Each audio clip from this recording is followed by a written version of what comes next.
Hello. It's great to be here. A lot of traffic, huh? Oh my God, this city is getting worse by the minute.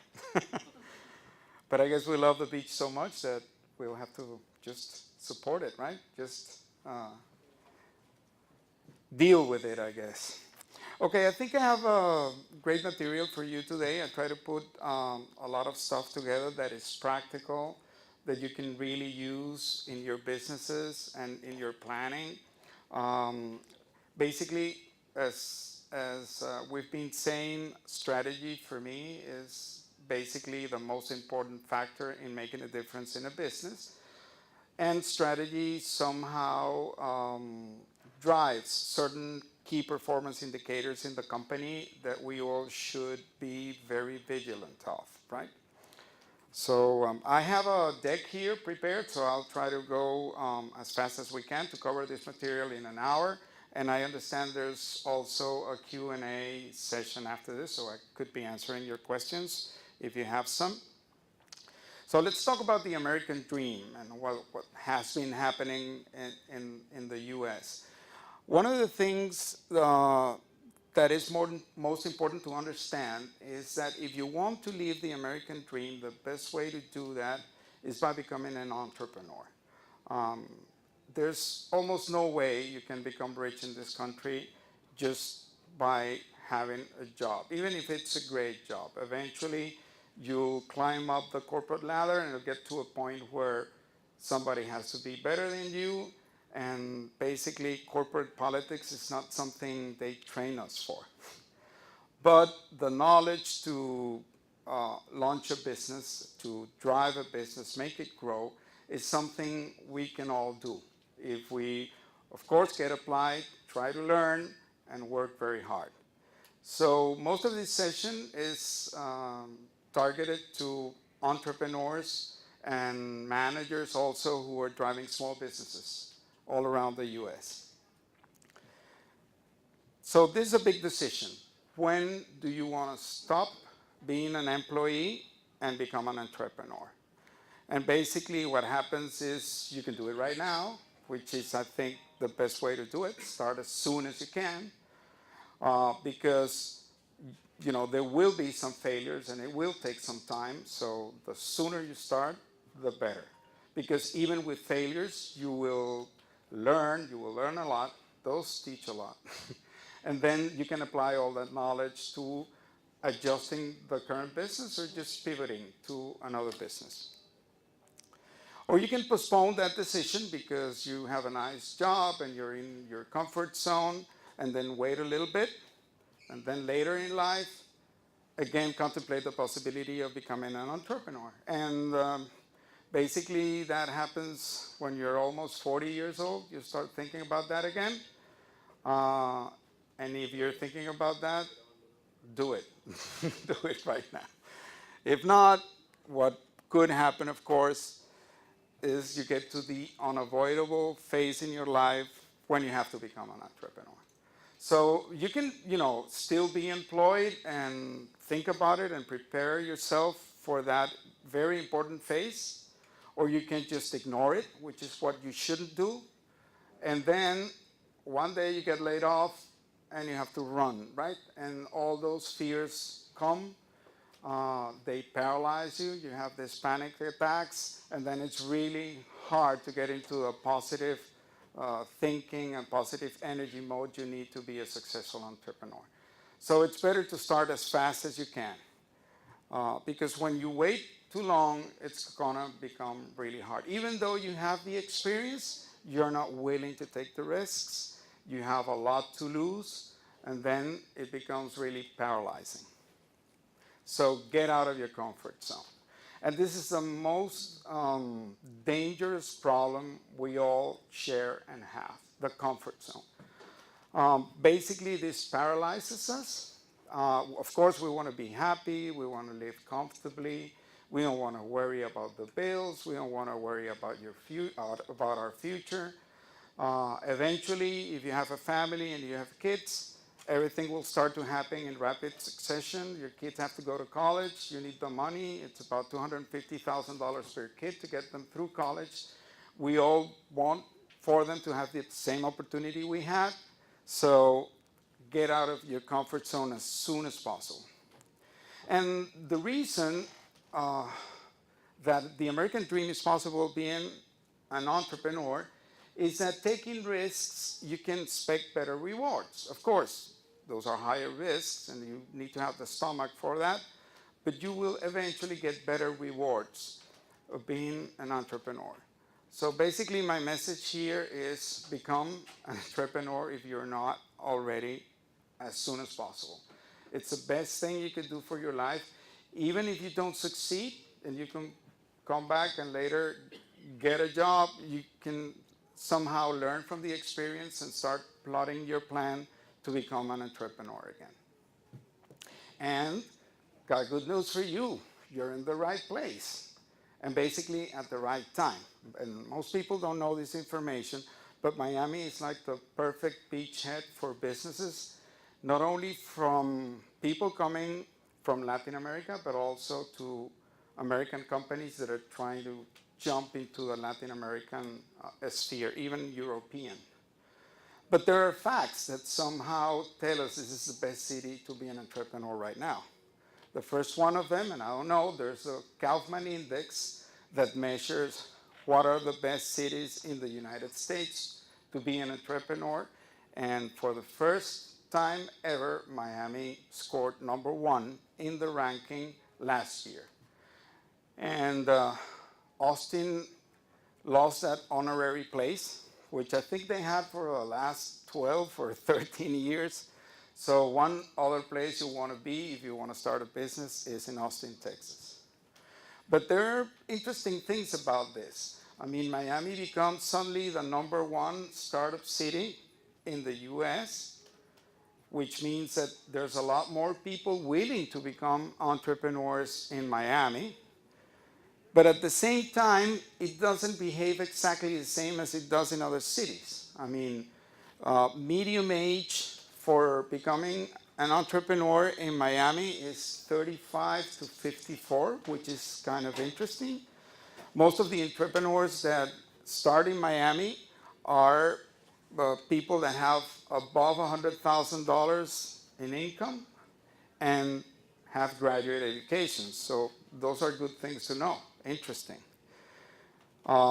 Basically, there are some statistics here that are very interesting. Like 60% of people in Miami feel they have the ability to launch a business. That's considerably higher than it is in other cities. And also one out of 5 Miami entrepreneurs start out of necessity. And I guess it's the immigration factor. I mean, many very well-prepared people come to Miami, and it's difficult for them if they're in the 35 to 54 age range to find a good job. So eventually they come to the conclusion that they have to start risking, right? And that's when they become entrepreneurs. So it's a great city to do it, but there are always bad news associated with this. And the bad news here is that even though Miami is the #1 city for startups in the US, it is number 35 in growth. I mean, most of the companies or most of the startups in Miami don't grow as fast as other startups do in other cities of the US. So that's good news for me because I'm a business consultant and that's great. But then again, it's not necessarily good news for those entrepreneurs that are at this time struggling with this. So one of the best things to do, and I'm not saying this because I want to sell myself, but most of the time we go at being an entrepreneur alone. I don't know why we want to do it alone. It's like us against the world. It's like even if I don't have the experience or the business experience or the strategy experience, I'll do it. We fall in love with the product, we fall in love with the process, and then we take a lot of risks we shouldn't have taken if we had the right advice. And I don't care if it's a business consultant or a family member or a good friend, which happens because you could also have a business mentor, but you need a support system to help you throughout the journey of becoming an entrepreneur. So that's another recommendation I have for you, because the number one success factor for your company is identifying the right strategy to enter the market, especially if you're in the startup phase. Or if you're already running a small business and you notice that your business is not growing as fast as it should, then you need a different kind of strategy, an innovation strategy, to launch all those new products you need that you will be selling in 1 or 2 years to make that company grow. I mean, most of the reasons why small business don't grow, which is a problem Miami has, is because they launch a successful new initial product and then they get into a comfort zone. They don't think about launching new products. They don't think about innovating, upselling, cross-selling, and eventually that initial success fades out because competition is very hard, and if you have a great idea, don't doubt it. Somebody's going to launch something better than you in less than 6 months. So you have to run. You have to really apply yourself and make things happen. So basically what I'm going to talk about today is what I call the business GPS, and that's why this particular talk is about the business GPS, which gives you the direction of your company. This acronym, GPS, I use it for gain profit skills, which is what I'm going to try to show you today. So you can either GPS your startup or GPS your business. And all of the things I'm going to be talking about today apply to either if you're a startup or if you're a business. And a startup, you could be in the preliminary phase where you're considering a good idea, this is going to work for you, or you're in the middle of starting up your company, recently launched, and you're trying to get that company to critical mass, this also applies. But if you have a small business, the same thing. All of these strategies and tactics do apply in any of those circumstances. They don't necessarily apply to the corporate world because that has different kind of complexities and dynamics that I'm not going to get into today here. So basically, the biggest problem you have when you're a startup is the market entry strategy, right? You have to focus in market entry. You have to do all the positive effort possible to successfully enter a market. Anything else you do is a waste of time. And when you're growing your business or scaling your business, then you have to think basically about growth. Okay, how do you accelerate your profits? How do you accelerate your revenue? And most of the companies, they just stop. I mean, what happens is they grow up to $250,000, $350,000 a year, and then they suddenly stop. And that's a problem Miami has for many reasons. One of them is lack of innovation.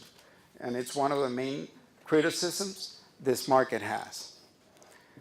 So when you're starting up, and this is one of the most important takeaways from this presentation today, you need to hop on an emerging trend. Okay, markets are large, markets are big, but they always have emerging trends. 1, 2, 3, 4 emerging trends, things that are going on. I mean, segments of the market, innovations in the market that are making them grow. The most important thing to do when you're doing market entry is to identify those emerging trends and try to ride them. Use that positive growth inertia to favor yourself, your product, and your company. But when you're growing your business, the key word is innovation. You have to think, okay, these are the 5, 6 products I have, and these are making me successful today, and I have enough revenue for them to be relatively happy. But then you have to start thinking of what are the products and services you're going to be launching today that will be selling 50 or 60% of your revenues in the next 2 or 3 years. And that's where basically the issue is. That's where the problem arises. We don't do that. We're not thinking innovation. We're not thinking strategy. So growth definitely needs innovation.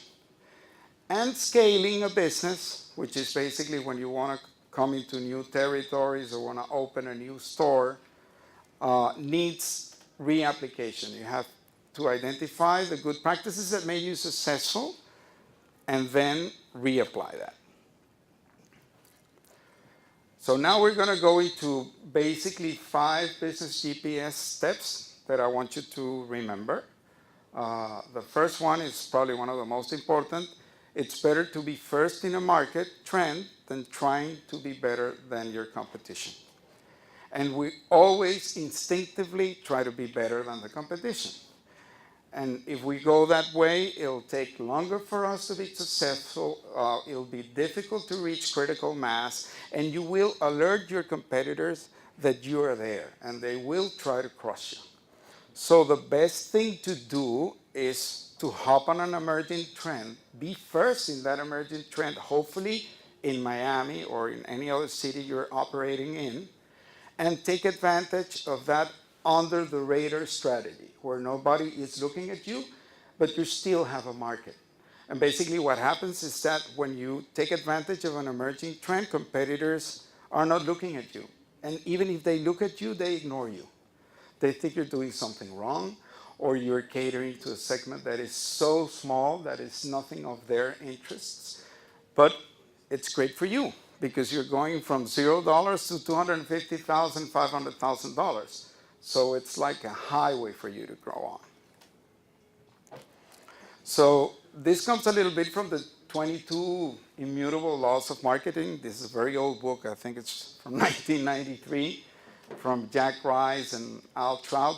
These were marketing geniuses that invented, by the way, the positioning theory. So they're very well known for that. They wrote this book, and the first 2 laws are incredible. The first one is it's better to be first than to be better. And they applied this to being first in the mind of the consumer. So I somehow twisted this to try to teach what being first means on an emerging trend in a market. And the second one is, if you cannot be first in a category you want to enter, then set up a new category you can be first in, which is basically identifying one of the 4 or 5 emerging trends the market has and trying to be first in that segment. I'm going to give you a couple of examples on that so you know what I'm talking about. But first of all, let me identify what the first mover advantage is. In the cola market, Coca-Cola, as you all know, was first. Pepsi was second. And these are 2 major worldwide brands. The third brand was, I don't know if you remember it, Royal Crown. It's even hard to find a good photograph of this. It's a Dr. Pepper product, by the way. But this black cola never made it. It tried to compete, it tried to be better, they just couldn't make it. But then Coca-Cola, smart marketing company, decided that they wanted to be first in a new trend. They wanted to be first in a new category. So they came up with Diet Coke. And Diet Coke was exactly what I'm talking about. They identified a new emerging trend. They saw that women wanted less calories. Basically, this started with the feminine target more than anything else, and they launched Diet Coke. And again, they were first in a new category. So that's what we try to have to do. The reason for this is that in the US, inflation rate is very low, and most of the markets have a very, very slow growth. So let's say that inflation could be 1 to 2%, the market grows at 3 to 4%. So if your company is growing at 4%, you're not growing. If you're growing at 5%, you're not growing. But on top of that, these are like the first 5 years of your company. So you should be growing 25, 50, 75%, at least 75% the first year.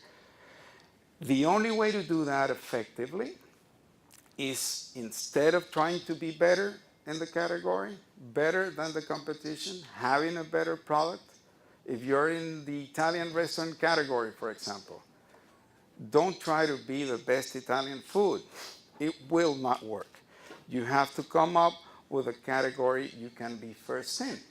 So if you were in the restaurant business and you're thinking, what emerging trend can I ride? Probably Pokeballs is your thing. Okay, you have to think emerging trends.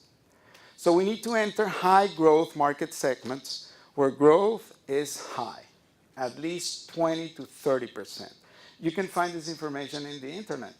I mean, if you really study a market and really do your homework, you will identify 3, 4, 5 emerging trends you can take advantage of. And particularly in the States, this phenomena is very common. I mean, most of the markets have innovation trends in almost all the categories. So be sure to take a look at that. Try not to get into emerging high-risk markets, but proven market growth trends. The thing is, when you go into the internet, you could identify 3 or 4 things that somebody says it's growing, that it looks like a fad that's going on in Los Angeles or San Francisco. But you really have to watch those key performance indicators. You have to buy the reports. You have to really prove that that market is growing. And once you know the market is there, basically, you have very important information. So now you know there's some category in San Francisco that's growing at 35%, and nobody's doing that in Miami. There's a business opportunity for you. For example, you know the fast casual food subcategory of the fast casual. So basically what happened was fast food stagnated in growth. It was growing at 2 to 3%, and this affected basically your McDonald's, your Taco Bell's, your Domino's Pizzas, and everybody else. So somebody knew that if you could serve better food at good prices, you could probably have a chance to take some market out of these big companies that were serving really, really bad food. And if you identified at that time the healthy trend, then you have an opportunity. So basically, Chipotle, Panera Bread, the Better Burger movement all started doing this, and they started to grow a lot more faster than what the regular fast food market was growing. They grew up to a point that even now, for example, Shake Shack, which is a very successful company in the States, as you know, a Better Burger hamburger concept, is starting to slow its growth dramatically. So what's happening there? It's like that sudden growth that Better Burger enjoyed for almost 7 years is now stopping. And it is stopping. There are some new emerging trends that are going on there that we should be aware about. For example, what about a vegan burger? And this is one of the most important emerging trends in the burger category today. So basically, veganism has grown 500% since 2014 in the US.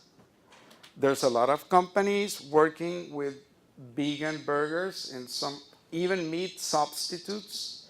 I heard that Bill Gates recently invested in a company that's growing meat out of animal bacteria because that is the future.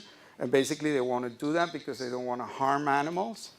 And this is a new fad. So have you heard about a vegan burger exclusive restaurant in Miami? I haven't heard about any.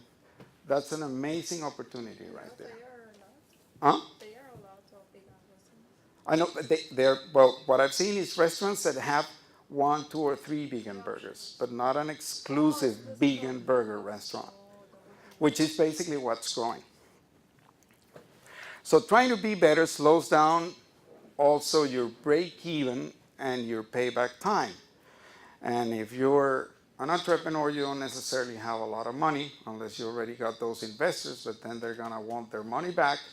So you need a rapid payback time and also a rapid break-even time in order for your company to be successful. So don't try to be better. I mean, your competition is always ahead of you. It's more experienced than you are, has more money, knows more people. Don't waste your time. Your competitors are just too busy trying what I told you before to be better in their category. So just be first. We see a lot of examples here. For example, we see what Shake Shack has done to McDonald's, what Blue Bottle Coffee, who recently opened in the Design District and up in Aventura. This is the new third wave coffee craze that's eating out the States. I don't know if you've heard of them. They're open. Go visit them. Blue Bottle Coffee is the newcomer here. And now Starbucks and everybody else is feeling threatened. I was working with Ariel some numbers the other day, and we found out there's a company from France, a very big holding company called Jam, that it's buying all these companies. They bought Blue Bottle. Nestle bought Blue Bottle, so they decided to buy Intelligentsia, which is another of these third wave coffee companies, and a couple of them more, Peet's, in order to grow them, because this is the new Starbucks thing. This is what's going on. And it's always on an emerging market trend. Well, just imagine what Chipotle did to Taco Bell. Or these new salons that are like co-working spaces for hair cutting and manicure and everything like that. That's the new fad in the salon industry, in the beauty salon industry, where, basically somebody that really is a good stylist has their own clients. So why should they work for a beauty parlor when they can set up in a co-working space their own space and become an entrepreneur? It doesn't make any sense. Sola is growing like crazy, and it's a real estate concept. So somebody else was already first in. Just look at Churromania. First mover advantage in churros in the States. If you're in Pokeballs, well, now there are a couple of, I think 3 or 4 restaurant chains in Miami. But I think when Poke 305 came in, nobody was there. And that was recent. Salty Donuts with this gourmet donut emerging trend. Raw dog food, have you heard about that? I have a client that has a company that produces raw dog food they're growing like crazy. Vegan ice cream, mocktails, these are cocktails without alcohol. That's another emerging trend. Design-centric small prefab homes, another very important emerging trend that is on fire in California. Women co-working spaces, and we're in a co-working space. So now the co-working spaces are all segmenting, either for creative, for architects, for designers, for women. Hand-grown organic coffee, like Juan Valdez, and that's her positioning. I mean, the third wave movement of coffee is very high on where the coffee comes from, where the origins are, and if it was handcrafted somehow. So that's also important. Well, how about a vegan circus? This was the first circus in the world with no animals. And just imagine how Cirque du Soleil has done for the last 10, 15 years. The other thing is, well, avoid fads, because as we all know, they don't last for too long. So if you don't see consistent growth in one of these emerging categories, don't get into it. If you feel it's going to be more of a fad or a fashion thing, avoid it. Google helps a lot. And this is public. I mean, you can check the Google Trends and see what's growing and see if there is consistent growth. Focus in sustained risers. So look for long-term market visibility instead of short-term. Okay, now let's go with the business GPS strategy number 2. And this is also a very important one. Your strategy needs the right strategy. Okay, so we all think we have a right strategy, but we don't necessarily have the right strategy. For example, we could be managing a startup and trying to make it grow. It doesn't work that way. You have to validate your market entry first. You have to focus in your market entry. You have to launch 1 product, 2 at the most, prove that that business model works, drive those numbers up to the $200,000, $250,000 range, and then start thinking about growing. So market entry should be your first strategy, just as an example. And these are basically the three strategic phases that a business has. It's either market entry, or growth, or scaling the business. And they come like in successive order. When you're in market entry, you're basically shooting for critical mass. I mean, that means break-even point as soon as possible, right? You invested money and time. You want that revenue to cover all your costs in less than 6 months, hopefully. Then you have a successful market entry. From that point on, profitability. That's what proves your business growth. And once you've proven that business model works, in other words, your financials say that that 20% EBITDA you suspected you could take out of this business is really possible, it's a reality, then you say, okay, this business model worked. Let's grow it now. We become impatient, start doing things before we finish the phases. And that's one of the problems. So growth, basically, as we talked a little while ago, is more about innovation, and we're driving for profitability, and scaling the business is more a breakaway strategy where you're definitely shooting for long-term value. At that point in time, when you're scaling your business, you become a true competitor in a category. When you're doing that, the other big competitors in that same category are going to start looking at you as a competitor, and you become a threat.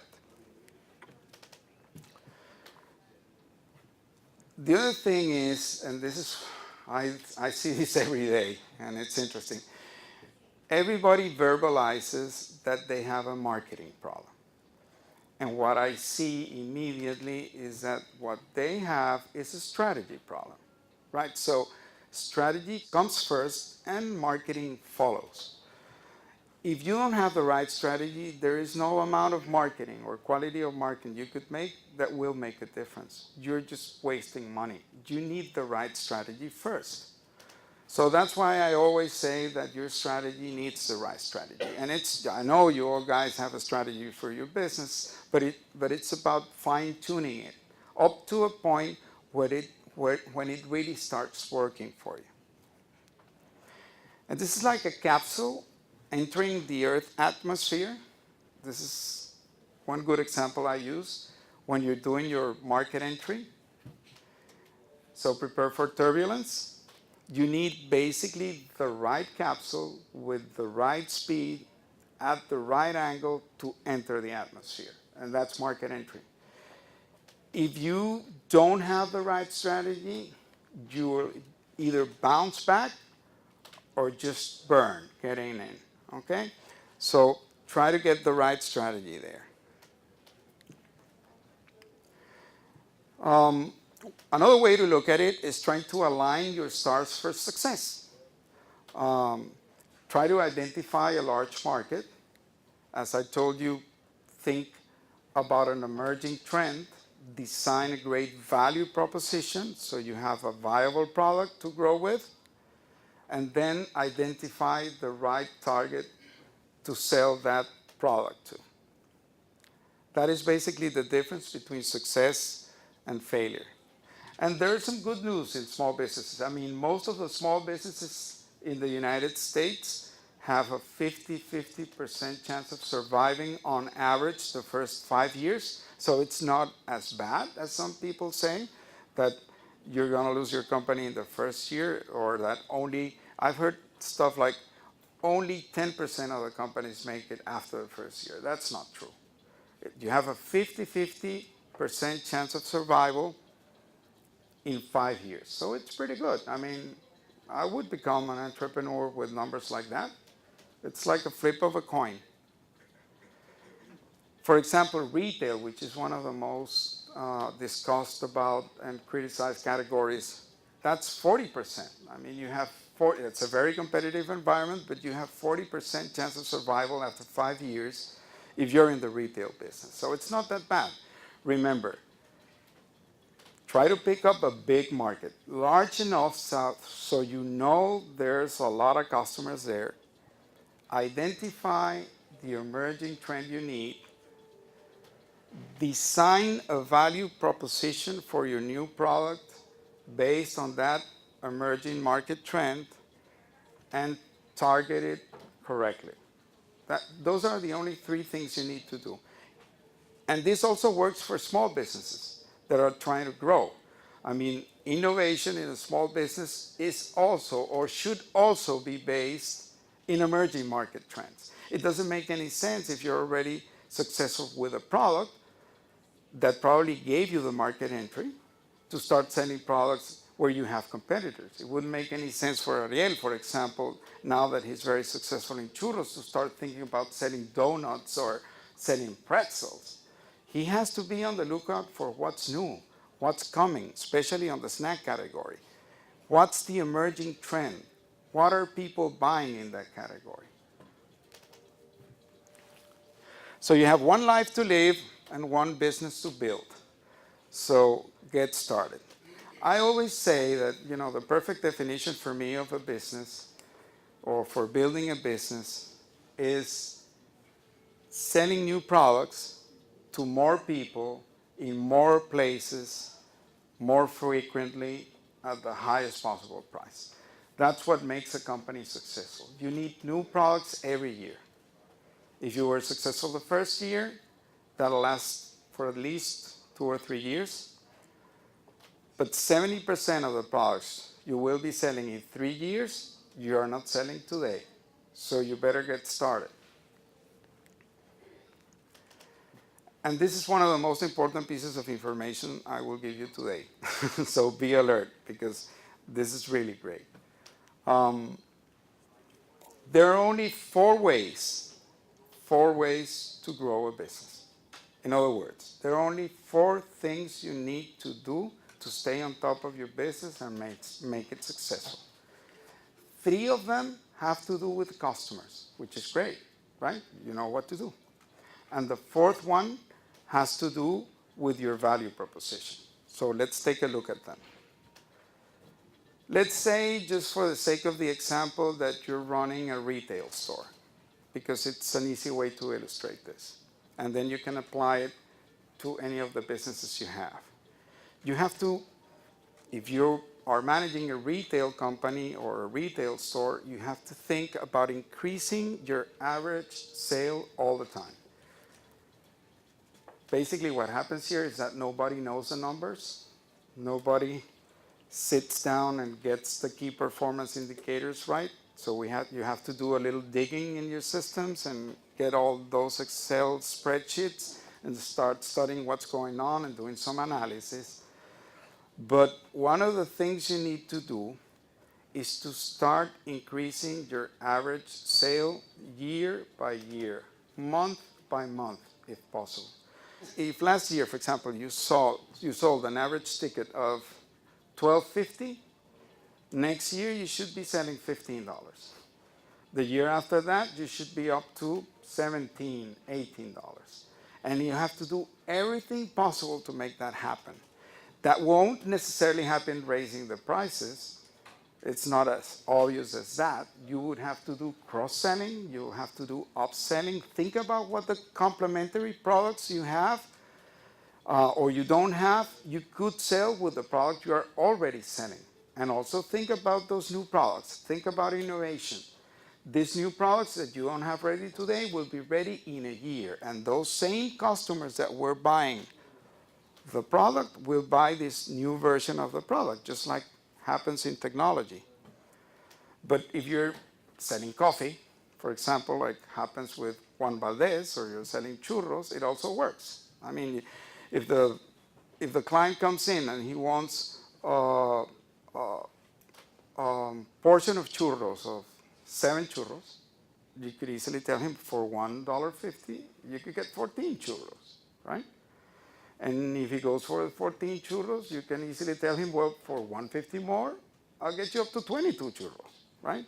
So suddenly, an average transaction that was destined to be $5 becomes $8, right? And then on top of that, you give them a drink for $1 more and something else for $1 more. And at the end of the day, you have an average ticket that is a lot higher than what the client wanted, right? So it's about selling, but you need the right products and you need the right strategies to do that. The other thing you need to do, and this is basically obvious, or let's say painfully obvious, is new customers. Because this distracts us so much. I mean, we're always thinking about leads, prospecting, new customers. And those are the most unprofitable customers ever. I mean, if you already have customers, why are you distracted, right? By the way, your current customers can refer you new customers, which is way easier than going out there on the wild and searching and hunting for new customers, because a customer acquisition curve will basically kill you. I mean, new customers are expensive. You have to look for them. Don't take me wrong. I'm not saying don't get new customers, but don't focus 100% of your strategy on new customers. It doesn't make any sense. But you need new customers. So basically what you need to do is find the cheapest, easiest, and smartest ways to get new customers. And those are not necessarily going out there and buying traditional advertising, unless you know how to do that, or you have the critical mass necessary to take advantage of that, okay? But it doesn't mean necessarily that you have to spend 8 hours a day doing social media and prospecting and lead generation and SEO marketing, okay? So let's put things into perspective. That is important, but it's not the most important thing. And let me tell you why. If you get 100 prospects, you will probably convert only 5 of those. So just imagine the inefficiencies. I mean, 95 of those prospects never made it. And you paid for them, you worked for them, they just never made it. But what you're not looking at is that you currently have 150 customers, let's say, in your customer base, and you could probably do a referral campaign with those customers that already love you, that already buy from you, and they'll be much more efficient in delivering new customers with a great referral campaign. And those customers that come referred by customers you already have are great customers already. I mean, they're not going to doubt you. They will trust you. They already have a good referral. We don't do that. We just don't think about referrals. It's just amazing. And it's the easiest way to get new customers. Make your current customers bring you new customers. And if they don't bring you new customers, you're not doing your job well. So it's also a great thermometer to know if you're doing or if you have a good value proposition. Then you have the increasing buying frequency. The increasing buying frequency has to do with making the clients buy more frequently, which is also something we don't do. There's a lifetime value of the customer we have to take care of. And then there's a powerful value proposition in which you need to design a very powerful proposition for your product, which, by the way, if you're already taking advantage of an emerging market trend, it's already powerful, okay? So it's really hard to mess up a product once you're taking advantage of an emerging market trend. So this is like business growth simplified. Increase your average sale, increase the new customers, increase the buying frequency, and work on your powerful brand value proposition, and you will grow exponentially, I assure you. You will grow exponentially. The problem is we don't do that. We focus in one of the 4 things and spend all our time doing that. And if you want to see that in numbers, let's say, for example, this is the combined effect. Let's say you sell 25,000 tickets a year at an average ticket price of $8.50. And the average client buying frequency is 5.1 times a year. Okay, if you focus only, let's see next year, in doing only ticket increase, which is basically driving new customers into the business, then you will grow 15% on transactions or tickets. Your average ticket will remain the same. Your buying frequency will remain the same. And at the end, you will only grow 15%, right? That's the effort you put in. But if you combine the effort in those three strategies, you increase by 15% your incremental new tickets, you increment by 15% your average ticket, and also your buying frequency, your growth will be 32.3%. You will make, as a matter of fact, $401,000 more out of the effort you were doing. You couldn't make it because you didn't identify what the right strategies were at first, and then you were distracted doing only one thing. So take that into account. The other important thing we have to take advantage of is the lifetime customer value of a customer.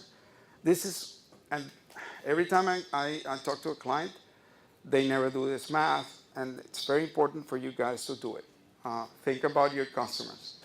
But if you have a customer, we're talking lifetime of a customer here, that basically you go back into you do all the data mining and the analysis and everything else, and you find out that your average customer buys 7 times from you at a ticket price of $2,850, and you get an average profit of $60 out of that customer every time he buys, then you have a lifetime customer value of $420, which is basically the profit you get out of that customer every time you sell. You get a lot more cash flow, but the profit you get is $420. So now you understand, if you want to be really aggressive on the new client side, that if you get $420 profit out of a client on average in your system, in your infrastructure, in your platform, you could literally give away the first time the client buys, right? Literally, if you want to get a client, the only thing you have to do is sample that client. Once the client becomes a client, you have all your revenue assured because that's your average lifetime value of a customer. But then what we do is that we start penny picking with our advertising budget or our marketing budget. And we say, no, let's try to reduce the cost of acquisition as low as possible.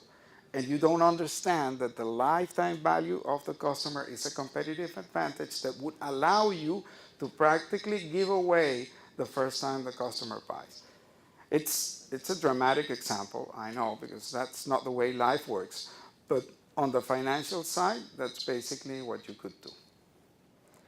Okay, so this is the end of my talk today. I hope this is important information for you guys to manage your business and make your startups successful.